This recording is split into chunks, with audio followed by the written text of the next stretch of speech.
నాగేశ్వరరావు పూజారి గారు, ఈ మధ్యకాలంలో చాలామంది కోర్టులకి డైవర్సుల కంటే కూడా పెళ్లి అసలు పూర్తిగా రద్దు చేయండి అని కోర్టు మెట్లెత్తున్నారు సార్. ఏంటి దీని వెనకాల రీజన్ ఏమిటంటారు? డైవర్స్ వేసుకోవడం అనేది ఓల్డ్ స్టైల్. హుహు. ఇది అప్డేట్. ఓల్డ్ స్టైల్, ఇది అప్డేటెడ్. ఇది లేటెస్ట్ వర్షన్ అన్నట్టు. ఇది పెళ్ళి రద్దు చేయండి అని వేసుకోవడం లేటెస్ట్ వర్షన్.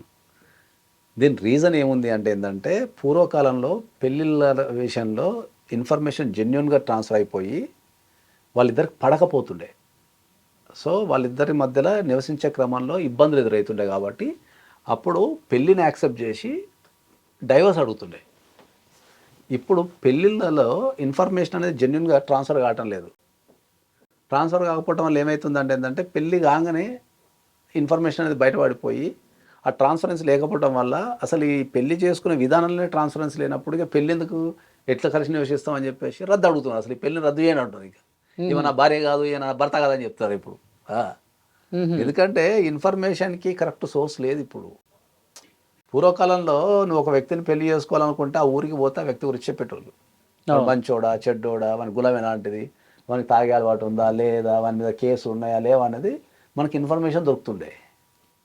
ఇప్పుడున్న సమాజంలో వ్యక్తి పుట్టడం ఒక దగ్గర, చదువుకోవడం ఒక దగ్గర, ట్రైనింగ్ ఒక దగ్గర, జాబ్ ఒక దగ్గర, మళ్ళీ ఇవి కూడా రాష్ట్రాలు దేశాల మధ్యలో ఉన్నాయి.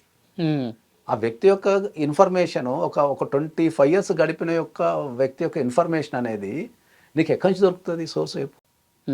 సో అప్పుడు ఏం చేస్తున్నారు మనల్ని, వీళ్ళు చెప్పేది వాళ్ళు చెప్పేది ఇన్ఫర్మేషన్ ఎక్స్చేంజ్ చేసుకొని ఇన్ఫర్మేషన్ కన్ఫర్మేషన్ చేసుకోకుండా ఎక్స్చేంజ్ మీద పెళ్ళిళ్ళు చేసేస్తున్నారు.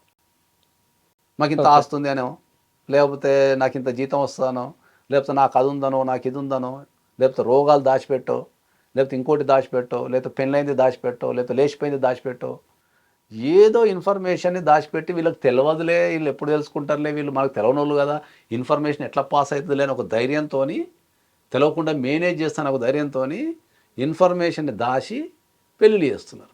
అంటే ఒక జెన్యున్ ఇన్ఫర్మేషన్ అనేది ఇద్దరు వ్యక్తుల మధ్యలో పాస్ ఆన్ కావటం లేదు. ఓకే. ప్రొఫైల్స్ చూసి పెళ్లి చేస్తున్నారు.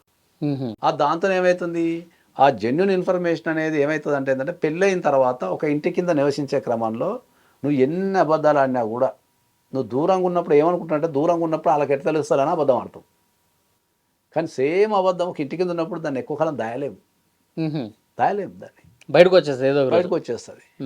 ఒక ఒంటరిగా పోయి ఒక వ్యక్తికి ఒక విషయం చెప్పడం వేరు, దాన్ని ఒకటే ఇంట్లో కూర్చొని నిరూపించడం వేరు అనేది చాలా కష్టం. ఇప్పుడు నీకు అర్థమైన భాషలో ఏం చెప్తా, నేను పోయి ఒక వ్యక్తికి, బాబు నాది జీతం నెలకు 5 లక్షలు అంట, అక్కడ చెప్పడం చాలా ఈజీ. నెలకు 5 లక్షలు అన్నా, నెలకు 5 లక్షలు అంట కదా బాబు, బాగా జీతం కదా, మస్తు కదా అని పెళ్లి చేసేస్తాం. కలిసి జీవించే క్రమంలో మన జీతం 5 లక్షలు ఉందా లేదన్నది మన లైఫ్ స్టైల్, మనకున్న ఎక్స్పెన్సెస్, మనకున్న దాన్ని బట్టి ఉంటే తెలిసిపోతుంది. 5 లక్షల జీతం వచ్చినప్పుడు ఎట్లా నివసిస్తాడు, ₹1,00,000 జీతం వచ్చినప్పుడు ఎట్లా నివసిస్తాడు, కలిసి జీవించే క్రమంలో 1 నెలకో 2 నెలలకో 3 నెలలకు అర్థమైపోతుంది నీకు. నీ బిహేవియర్ కావచ్చు, నీ ఫైనాన్షియల్ మేనేజ్మెంట్ కావచ్చు, ఇతర విషయాలు కావచ్చు, అర్థమైపోతుంది. అప్పుడు ఏమవుతుంది, నువ్వు 5 లక్షల జీతం అని చెప్పి పెళ్లి చేసుకున్నావు, ఇప్పుడు 5 లక్షల జీతం లేదు, ₹1,00,000 ఉందని కూడా స్టార్ట్ అవుతుంది. అట్లనే చాలా, ఇప్పుడు నీ హెల్తీగా ఉన్నా అని చెప్తారు, హెల్తీ ఉన్నా అని, ఇప్పుడు నేను ఇప్పుడున్నా హెల్తీ ఉన్నా నీతో చెప్తా, కానీ ఒకటే ఇంటి కింద నివసించేటప్పుడు నీకు అర్థమైపోతుంది నువ్వు హెల్తీ ఉన్నావా లేవా అనేది. ఇన్ని నెలలకు అర్థమైపోతుంది, నీ బిహేవియర్ ఎట్లుంది, నువ్వు ఎట్లా బిహేవ్ చేస్తున్నావు అని అర్థమైపోతుంది. ఎట్లా ఎప్పుడు నీకు చెప్తా నేను, సార్ నేను ఎప్పుడో సంవత్సరానికి ఒకసారి తాగుతా అంట, ఒకరి ఇంటి కింద నివసించినప్పుడు సంవత్సరానికి ఒకసారి తాగుతున్నావు, రోజు తాగుతున్నావు అర్థమైపోతుంది, తెలిసిపోతుంది. సో ఇన్ఫర్మేషన్ పాస్ చేసుకునేటప్పుడు వీళ్ళకి పెద్ద పరిచయాలు ఉండవు కాబట్టి, చూద్దాంలే, దొరికినప్పుడు చూద్దాంలే, ఎట్లా దొరుకుతానులే, నేను మేనేజ్ చేస్తాలే, లేకపోతే తెలవకుండా చేస్తాలే అని అనుకుంటారు. కానీ ద సేమ్ ఇన్ఫర్మేషన్ ఒక ఇంటి కింద నివసించేటప్పుడు ఎక్కువ కాలం పట్టదు.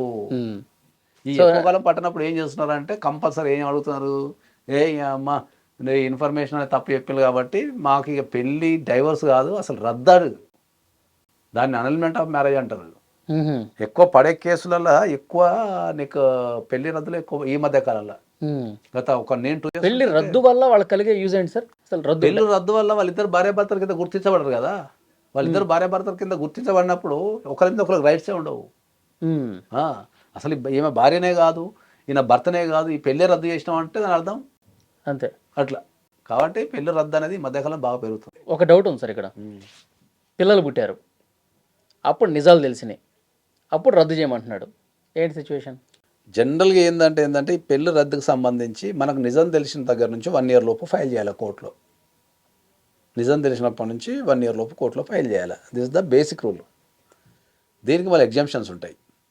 సో నువ్వు అడిగే క్వశ్చన్లలో ఏ అబద్ధం అన్నా కూడా వితిన్ 6 months తెలిసిపోతుంది.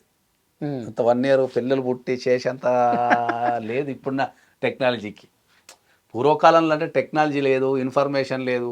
సపోజ్ ఒక వ్యక్తి ఎక్కడో ఒక ఊర్లో ఉన్న వ్యక్తికి పలానా వ్యక్తి బ్యాడ్ అని చెప్పాలంటే వాడు స్పెషల్గా ట్రావెల్ చేసి చెప్పాలా. కానీ ఇప్పుడు నువ్వు ప్రపంచం ఏములో కూర్చొనైనా పలానా వ్యక్తి బ్యాడ్ అని చెప్పడం నిమిషం పని.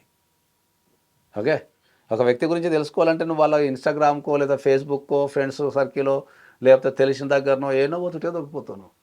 ఓకే, ఇప్పుడు ఒక పూర్వకాలంలో ఒక క్రైమ్ జరిగింది ఒక వ్యక్తి మీద అనుకో, అది ఎవరిని తెలియకపోతుండే. అన్లెస్ అంటే పేపర్ చదువుతుంది తప్ప, రెగ్యులర్గా పేపర్ చదవడం తప్ప తెలియకపోతుండే. ఇప్పుడు ఒక వ్యక్తి క్రైమ్ చేసిన అనుకో, నేను వాడిని తెల్లవాళ్ళు స్క్రోలింగ్ చేస్తూనే ఉన్నారు అన్ని ఫేస్బుక్లో ఇన్స్టాగ్రామ్లో వాడి ఫోటోలు పెట్టో, అమ్మాయి ఫోటోలు పెట్టో, అదో ఇదో అని వేస్తున్నారు. నువ్వు కరెక్ట్ ఒక గంట సేపు కొడితే ఏదో దొరికిపోతావు. సో ఇప్పుడు అట్లా లేదు. ఇన్ఫర్మేషన్ అనేది దాయటం చాలా కష్టం. ఇయర్స్ టుగెదర్ దాయటం చాలా కష్టం. కాబట్టి ఒక చిన్న డౌట్ వస్తే దాన్ని ఇమ్మీడియట్లీ క్లారిఫికేషన్ తెలుసుకోవడానికి టెక్నాలజీ పరంగా చాలా ఉన్నాయి. కాబట్టి నువ్వు ఇప్పుడున్న జనరేషన్లో పిల్లలు పుట్టేంతవరకు ఒక నిజాన్ని దాయలేవు నువ్వు. ఇప్పుడు మోసగించబడ్డ వ్యక్తి, ఆ ఎదుటి వ్యక్తి వల్ల నేను మోసపోయాను అనే బాధితురాలు ఎవరైతే ఉన్నారో ఆమెకి ఏం ఉపయోగం ఉంటుంది? బాధితురాలు కావచ్చు, బాధితులు కూడా కావచ్చు. వాళ్ళు క్రిమినల్ కేసు పెట్టి వాళ్ళని పనిష్మెంట్ చేయొచ్చు, కాంపన్సేషన్ కోరచ్చు, చాలా ఉంటుంది అట్లా ఆప్షన్స్. మొత్తం మీకు పెళ్లి రద్దుతో పాటు క్రిమినల్ కేసు పెట్టచ్చు, కాంపన్సేషన్ కోరచ్చు, ఇట్లా రకరకాలు చాలా ఉంటాయి. కాబట్టి ప్రొవిజన్స్ అనేది చాలా ఉన్నాయి. అది ఎంతవరకు సక్సెస్ అవుతాము, ఎంత కాలం పడుతుంది, వాళ్ళ లైఫ్ స్టైల్ ఏందనేది చూడాలమ్మా. Okay, thank you.